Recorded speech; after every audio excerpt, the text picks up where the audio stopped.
Hi everyone, in this video we're going to look at a horse that is presenting lame in the foot and see if we can figure out why. Now of course our first line of inquiry should be a foot abscess. A horse with an abscess usually presents itself by walking lame and having an extra strong pulse into the lower foot, as well as having a warmer foot than its opposing one. In this case, it's the mare's near forefoot that is presenting the problem. Other factors to consider are the weather, which recently has been awful with non-stop rain, with the mare being out in a mixture of the field and in the stable, and there's a chance that she would have been in a lot of wet mud, small stones or grit that may have also been trapped to cause an abscess. So before we even take the shoe off, we start by feeling for hoof temperature. This is done by placing your hand on the coronary band of the hoof and then comparing it to the adjacent one. However, in this mare there is no heat difference. When I checked the hoof pulse, it was the same on both legs as well, so no difference there either.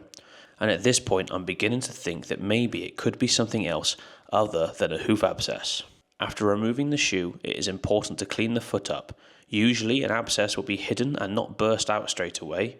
It will need digging out to burst it if it is in the foot. The first signs that there is an abscess will be a black speck in the white line of the hoof or the sole area, and potentially some smelly liquid residue on the hoof. A wire brush is essential as well to clear out any debris and mud still in the foot. Now, as we can see here, I'm using a pair of hoof testers. These apply pressure to the sole of the hoof to test for any pain response.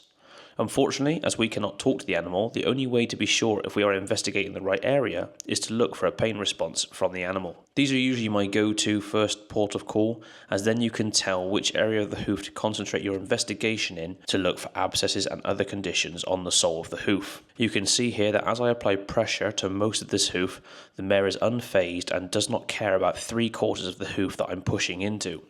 However, I get enough of a reaction out of her inside heel quarter to make me suspicious and now begin to pare away the sole.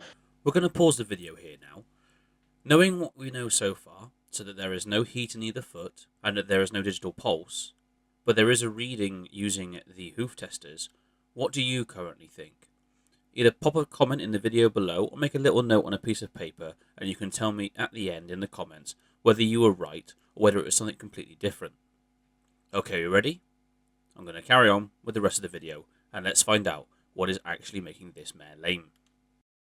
To make me suspicious and now begin to pare away the sole to investigate the white line and into the heels, where I'm also checking for corns due to the area of that pain response with the testers. You can see I've begun to focus on this area of sole up by the inside bar and heel of the hoof, and now I have an idea of what the problem is.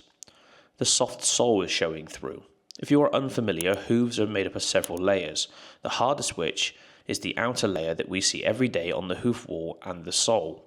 However, underneath this layer is a softer layer. In the sole's case, this grows through as the outer layer gets worn away or exfoliates from day-to-day use.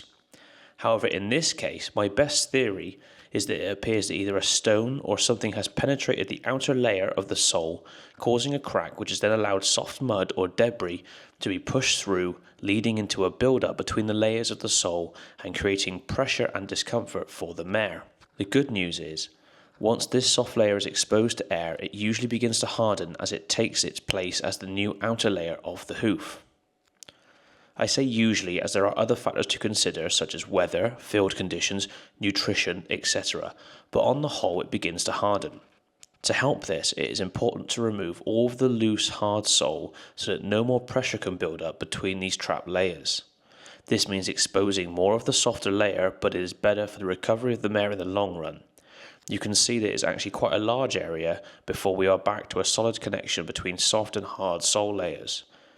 After removing all of this delaminated sole, I test to see if that was indeed the main cause of lameness.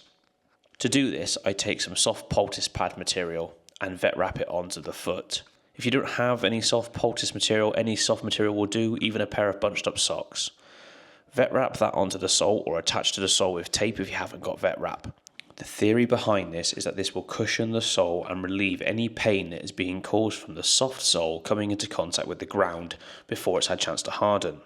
We test this by getting the mare to walk with this bandage on, and it is seen to improve, showing that the cushion is indeed providing pain relief and that This further helps me to confirm that the sole is the main cause of the lameness and I don't need to look for a further problem. To further treat this, I remove the test padding I've just applied and apply an iodine-based paste to the affected sole area to help clean away any last bits of debris that I was unable to get out, and add a poultice pad and vet wrap, instructing the customer to remove this in 24 to 48 hours and to apply their own poultice if required, should the horse go back to lame or if any more debris needs cleaning away.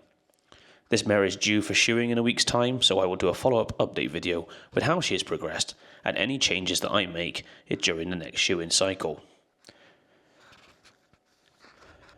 Thank you for watching. If you find this kind of video interesting or useful, please let me know in the comments and I will begin to make more videos about stuff that I see on my daily day-to-day. And please remember to like, comment and subscribe on the video. Any support is greatly appreciated and lets me know that you enjoy watching what I'm making. So thank you for watching, take care, and we'll see you on the next one. Goodbye.